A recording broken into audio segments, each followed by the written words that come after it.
बड़ा परेशान था, क्योंकि आप जानते हैं कि इजरायली लोग क्या करते थे, कुड़कुड़ाते बहुत थे, है ना, कुड़कुड़ाते थे। कई बार मूसा के पास आकर कुड़कुड़ाते थे कि अरे भाई तू हमें क्यों मिस्र की गुलामी से छुड़ा कर लेकर आ गया, वहां पर हम बड़े आराम से रहकर अपने जीवन को बिता रहे थे, कोई परेशानी जीवन के अंदर नहीं थी, और तू हमें वहां से छुड़ाकर यहाँ पर लेकर आ गया, वहां पर सब कुछ अच्छा था, अच्छा खाना हमें मिल रहा था। कई बातों में मूसा के सम्मुख आकर वो कुड़कुड़ाते थे। कई बार माता पिता अपनी परेशानियों से अपने घर की परेशानियों से परेशान होकर मूसा के पास चले आते थे और मूसा उनकी परेशानियों का समाधान करता था। कई बार जो माता पिता हैं अपनी जिम्मेदारियों का वहन करते करते परेशान हो जाते थे, मूसा के पास चले आते थे। कई बार आप सोचिए कि 10 लाख से अधिक की भीड़ थी और उस भीड़ के अंदर रोज कितने लोग बीमार पड़ते होंगे, और वो मूसा के पास चले आते थे। मूसा बेचारा उनकी सारी समस्याओं को लेकर धीरे धीरे आगे बढ़ रहा था, कुड़कुड़ाहट को भी सहन करता था, परमेश्वर के विरुद्ध हो जाते थे उस बात को भी सहन करता था। और ये सारी बातें यहोशू ने बहुत अच्छी तरीके से, बारीकी से मूसा के साथ रहकर देखी थी। और जब यहोशू के ऊपर जिम्मेदारी आ गई, यहोशू परेशान हो गया कि अब जीवन में कैसे इतनी बड़ी भीड़ को चलाऊंगा।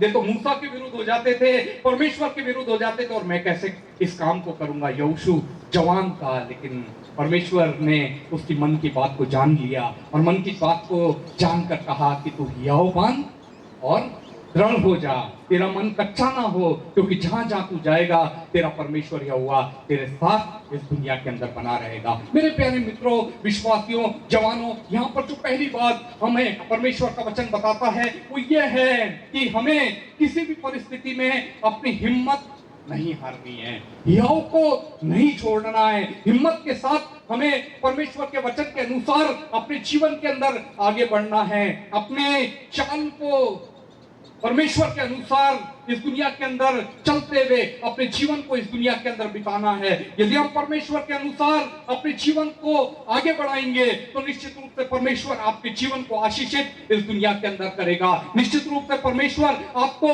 सफलता की तरफ आगे लेकर चलेगा, लेकिन हमें हियाव के साथ, हिम्मत के साथ अपने जीवन को इस दुनिया के अंदर बिताना है। जब हम हिम्मत के साथ आगे बढ़ते हैं, बहुत कुछ नया हम अपने जीवन के अंदर करने पाते हैं। हिम्मत के साथ आगे बढ़ते हैं तो निश्चित रूप से हम अपने जीवन के अंदर सफल होने पाते हैं। अभी थोड़े दिन पहले मैं एक जगह जा रहा था, जयपुर से मुझे कलकत्ता जाना था, कलकत्ता जाना था।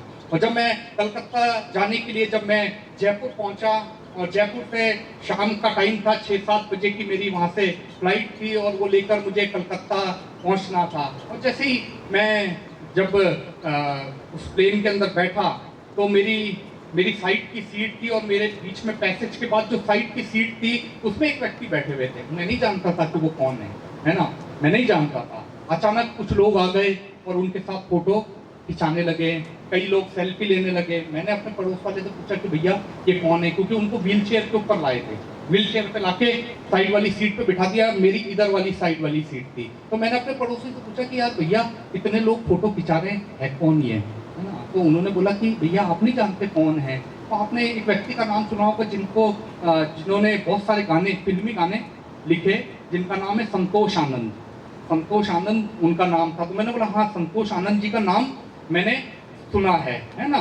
तो जब वो पास में बैठे, है ना, तो पास में बैठकर मेरी उनसे बातचीत होने लगी। तो मैंने उनसे बहुत सारी बातें पूछी। बोले कि नहीं, बहुत पुराने गाने मैंने लिखे हैं और उन गानों का बहुत मतलब है ना। आजकल के गाने ऐसे हो गए कि जिनका कोई मतलब नहीं है ना। तो उन्होंने बहुत सारी बातें मुझे बताई, लेकिन उन्होंने एक बात बहुत अच्छी बोली और उन्होंने ये कहा कि बेटा एक बात ध्यान रखना। बुजुर्ग आदमी थे, उन्होंने बोला कि बेटा एक बात याद रखना, हमेशा जो है हौसला जीतता है, हथियार कभी नहीं जीतता। एक बहुत बड़ी बात उन्होंने कही कि हौसला जो है, हिम्मत, वो हमेशा जीतती है, हथियार कभी भी इस दुनिया के अंदर नहीं जीतता। आप कितना भी हथियार चला लें, लेकिन हमेशा जीतेगी तो वो हिम्मत जीतेगी, हौसला जीतेगा। और उन्होंने एक बहुत बड़ी बात मुझे बोली और मुझे उनकी बात सुनकर बहुत अच्छा लगा। बुजुर्ग आदमी थे और उन्होंने जब ये बात बोली तो मुझे बहुत अच्छा लगा कि इतनी बड़ी बात इन्होंने बोली कि हिम्मत जीतती है, हौसला जीतता है, हथियार कभी भी नहीं जीतता। इसलिए मेरे प्यारे मित्रों, जवानों, जब हम हिम्मत के साथ विश्वास के साथ अपने जीवन के अंदर आगे बढ़ेंगे तो निश्चित रूप से आप अपने जीवन के अंदर सफलता को प्राप्त करेंगे। जीवन में असफलता आए, निराश मत होइए। जीवन में ठोकर आप खाओ, निराश मत होइए। जीवन में कभी असफल हो जाएं, आप निराश मत होइए, क्योंकि यहोशू भी अपने जीवन के अंदर हताश था, निराश था। वो ये सोच रहा था कि मैं कैसे जीवन में आगे बढ़ूंगा, कैसे इतने लोगों की अगुवाई इस दुनिया के अंदर करूंगा। लेकिन परमेश्वर ने कहा कि हियाव बांध, दृढ़ हो जा, तेरा मन कच्चा ना हो, क्योंकि जहां जहां तू जाएगा तेरा परमेश्वर यहोवा तेरे साथ रहेगा। और वहां पर पहले अध्याय के अंदर एक और बात आई है, वहां पर लिखा है कि जिस स्थान के ऊपर तुम पांव धरोगे वो मैं तुम्हें दे दूंगा। इतना विश्वास मुझे और आपको होना चाहिए कि आज जिस स्थान के ऊपर हम पांव रखेंगे, परमेश्वर वो स्थान हमें इस दुनिया के अंदर देगा। और यदि इतने विश्वास के साथ, इतनी हिम्मत के साथ हम अपने जीवन में आगे बढ़ते जाएंगे तो चाहे कितने भी जीवन में असफल हो जाए, लेकिन यदि हम हिम्मत के साथ आगे बढ़ेंगे तो परमेश्वर निश्चित रूप से हमें सफलता की तरफ आगे लेकर चलेगा। कुछ उदाहरण मैं आपको बताना चाहता हूं। आपने थॉमस एडिसन का नाम सुना है,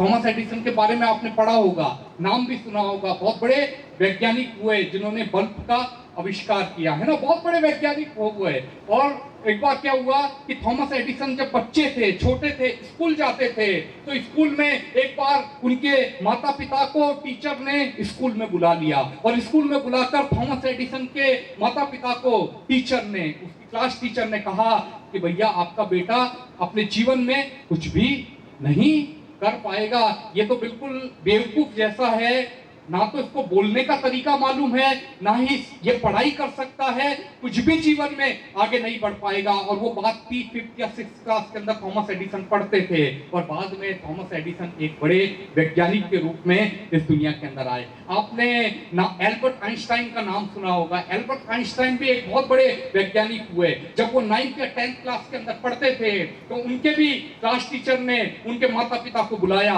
और माता पिता को बुलाकर कहा कि आपका बेटा एल्बर्ट कुछ भी जीवन में नहीं कर पाएगा, ये तो बेवकूफ भरे सपनों के अंदर खोया रहता है। क्लास में जब मैं पढ़ाती हूँ तो ये किसी और सपने में खोया रहता है, पता नहीं क्या सोचता है, हमें तो पता ही नहीं है कि क्या सोचता है। कई बार हमने इसको डांटा, कई बार हमने इसको बोला कि भैया ऐसा काम अपने जीवन में मत करो, क्लास के अंदर जो पढ़ाई में ध्यान देना है उसमें ध्यान दो, ये आपका बेटा कुछ भी जीवन के अंदर नहीं कर पाएगा। लेकिन आने वाले समय में एल्बर्ट आइंस्टाइन एक बहुत बड़े वैज्ञानिक बने, एक बहुत बड़े वैज्ञानिक के रूप में हम एल्बर्ट आइंस्टाइन का नाम लेने पाते हैं। आपने वॉल्ट डिज्नी का नाम सुना होगा। यदि आप हांगकांग के अंदर जाएं तो डिज्नी वर्ल्ड है ना, अक्सर हमें सुनने को मिलता है। हमारे देश के अंदर भी अलग अलग जगहों पर ग्राउंड के अंदर बहुत बड़े मेले लगते हैं डिज्नी वर्ल्ड के नाम से। और वो सारा काम जो किया था वो वॉल्ट डिज्नी ने किया था। और वॉल्ट डिज्नी एक अखबार में जवान जब थे तो एक न्यूज़पेपर के अंदर वो काम कर रहे थे। और जब वो काम कर रहे थे तो एक बार उनके संपादक ने बुलाकर कहा कि वॉल्ट, आपके पास कोई नए विचार नहीं है और आप हमारे न्यूज़पेपर में काम करने के लायक भी नहीं हो। मुझे ऐसा लगता है कि आपको हमें अपने इस न्यूज़पेपर से नौकरी से हटाना पड़ेगा। और वॉल्ट डिज्नी को नौकरी से निकाल दिया गया। लेकिन उसके बाद वॉल्ट डिज्नी ने वो काम किया कि आज पूरे वर्ल्ड के अंदर, पूरे संसार के अंदर वॉल्ट डिज्नी को याद किया जाता है। और पूरा जो डिज्नी वर्ल्ड है वो सब कुछ जो तैयार किया गया वो वॉल्ट डिज्नी के द्वारा तैयार किया गया। आपने अब्राहम लिंकन का नाम सुना होगा। जब अब्राहम लिंकन अपने जीवन के अंदर कई चुनाव यूएस के अंदर, अमेरिका के अंदर हार गए। और एक बार ऐसा हुआ कि करीब 6 या 7 चुनाव हारने के बाद अब्राहम लिंकन के जो सलाहकार थे, जिन्हें थॉमस के नाम से जाना जाता था, उन्होंने कहा कि अब्राहम, अब आने वाले समय में तू कोई किसी भी प्रकार से आगे मत बढ़ना, अगला चुनाव मत लड़ना, क्योंकि आपने सब कुछ अपना दांव के ऊपर लगा दिया, अब कुछ भी आपके पास नहीं रहा। लेकिन अब्राहम लिंकन ने उनकी बात को नहीं माना और एक और सीनेटर का चुनाव उन्होंने लड़ा। और जब वो चुनाव लड़ा तो अब्राहम लिंकन उस चुनाव को जीत गए और अमेरिका के राष्ट्रपति बने। और आज एक सफल राष्ट्रपति के रूप में अब्राहम लिंकन को जाना जाता है। कहीं ना कहीं जीवन में असफल हुए, लेकिन हिम्मत के साथ हियाव के साथ, करेज के साथ वो अपने जीवन में आगे बढ़े, तो परमेश्वर ने उनको ऊंचाई की तरफ लेकर, परमेश्वर उनको लेकर गया। इसलिए जवानों, जब आप अपने जीवन के अंदर आगे बढ़ रहे हैं, हो सकता है कि आप अपने अध्ययन को कर रहे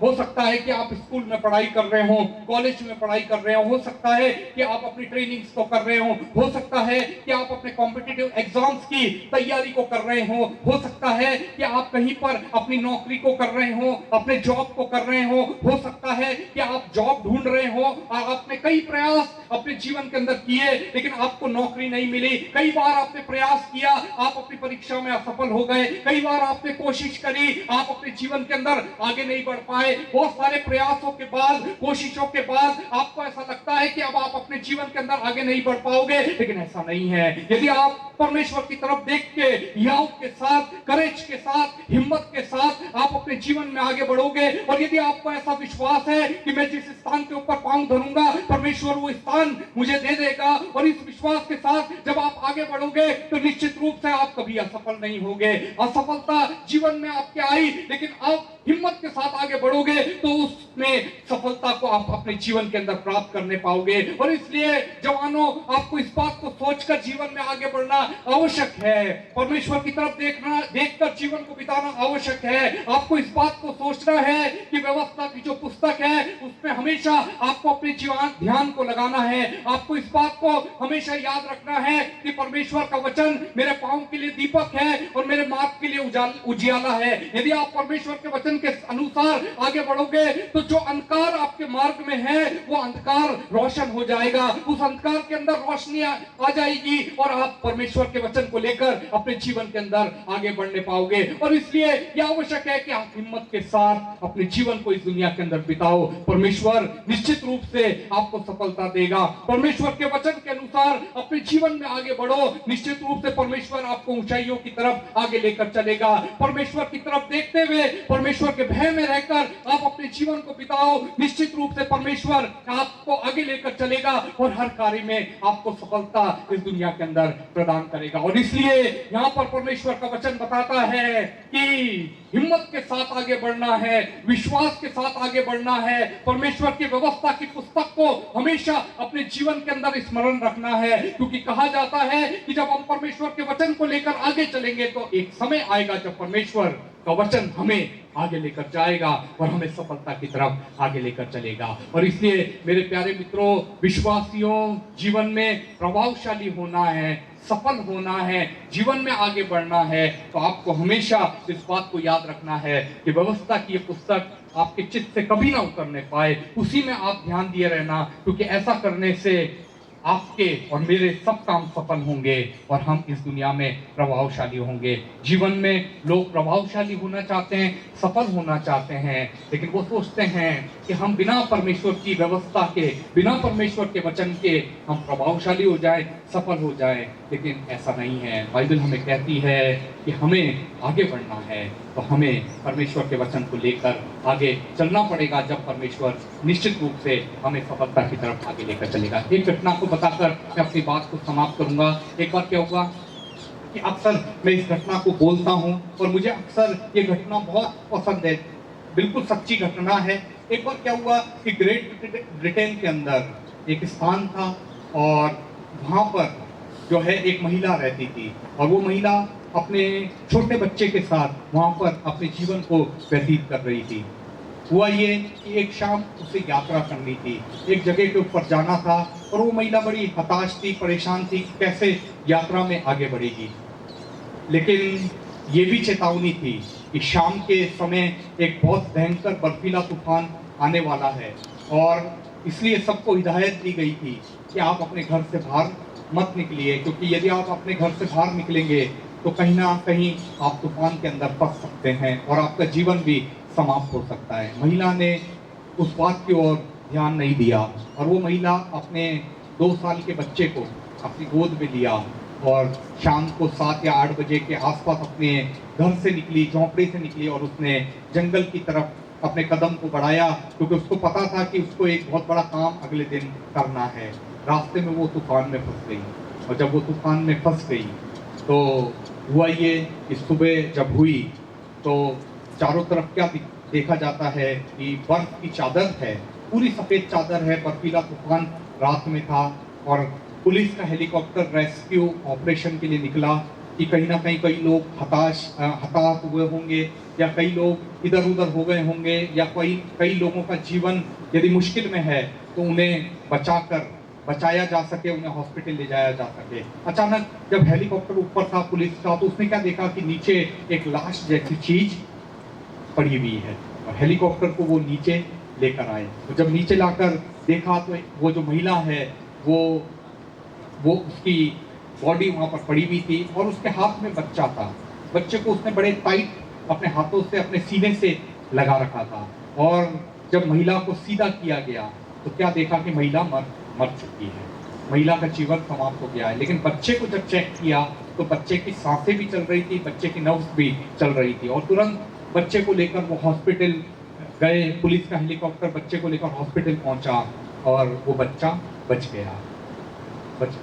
वो बच्चा बच गया और जब वो बच्चा बच गया तो थोड़े समय के बाद वो बच्चे ने अपने अध्ययन को किया, अपनी पढ़ाई को किया, जवान हुआ और जवानी के समय में जब वो थोड़ा आगे बढ़ा बहुत सारी मुश्किलों के बाद तो एक समय आया जब वो बच्चा ग्रेट ब्रिटेन का प्रधानमंत्री बन गया। और वो ग्रेट ब्रिटेन का जो प्रधानमंत्री जिसको यदि आप सर्च करेंगे तो डेविड लॉयड जॉर्ज के नाम से जाना जाता है। David Lloyd George great Britain का प्रधानमंत्री बना और प्रधानमंत्री बनने के बाद जब वो शपथ होती है ना, प्रधानमंत्री शपथ लेते हैं, जब शपथ लेने के लिए वो खड़ा हुआ तो उसने बोला कि आज मैं जो कुछ हूँ वो मैं अपनी काबिलियत की वजह से नहीं हूँ, मैं अपनी डिग्री की वजह से नहीं हूँ, अपनी पढ़ाई की वजह से नहीं हूँ, लेकिन आज जो कुछ भी हूँ पहली बात तो ये है कि मैं अपने माँ के बलिदान की वजह से हूँ। मेरी माँ ने मेरे लिए बलिदान दिया और इसलिए आज मैं इस मुकाम पर अपने जीवन में पहुँचा। और दूसरी बात, जब मैं छोटा था तो मुझे 2 या 3 साल का था तो मुझे याद आता था कि माँ बार बार मेरे लिए प्रार्थना भी करती थी, परमेश्वर के वचन को मुझे बताती थी और ये कहती थी कि बेटा तुझे प्रभु के वचन के अनुसार चलना है। बाकी सारी बातें तो मुझे याद नहीं है लेकिन ये थोड़ी बातें मुझे अपने जीवन के अंदर याद है और मैं अपने माँ के बलिदान के कारण और परमेश्वर के भय में चलने के कारण, प्रभु के अनुसार चलने के कारण आज मैं इस मुकाम पर पहुंचा कि मैं ग्रेट ब्रिटेन का प्रधानमंत्री बनने पाया। इसलिए मेरे प्यारे मित्रों, जवानों, विश्वासियों, हमें इस बात को सोचना है, परमेश्वर के वचन के अनुसार हमें अपने जीवन में आगे बढ़ना है, क्योंकि प्रभु का वचन जो है वो हर प्रकार की बुराई से हमें बचाता है, हमें शुद्ध करता है, अपने वचन के अनुसार आगे चलने के लिए हमें प्रेरित करता है। और जब हम प्रभु के वचन के अनुसार चलते हैं, जीवन में कितनी भी मुश्किलें आए लेकिन परमेश्वर उन सारी परिस्थितियों में हमें स्थिर रखता है। ऐसा नहीं है कि आप प्रभु के वचन के अनुसार चलेंगे तो मुश्किलें बिल्कुल भी नहीं आएंगी। मुश्किलें हो सकता है कि ज़्यादा आए, हो सकता है कि बहुत ज़्यादा संघर्ष आपको अपने जीवन में करना पड़े, लेकिन मैंने क्या कहा कि हिम्मत नहीं हारनी है, परमेश्वर के विश्वास में बने रहना है, परमेश्वर के वचन के अनुसार अपने जीवन को आगे बढ़ाना है। और जब हम प्रभु के वचन के अनुसार और प्रभु के अनुसार चलते हैं, कितनी भी परिस्थितियां, कितने भी तूफान आए, लेकिन परमेश्वर उसमें हमें स्थिर रखता है और हमें ऊंचाइयों की तरफ आगे लेकर चलता है। इसलिए यह आवश्यक है कि हमें प्रभु के अनुसार, प्रभु के वचन के अनुसार चलना है ताकि हम ऊंचाइयों तक पहुंच सकें।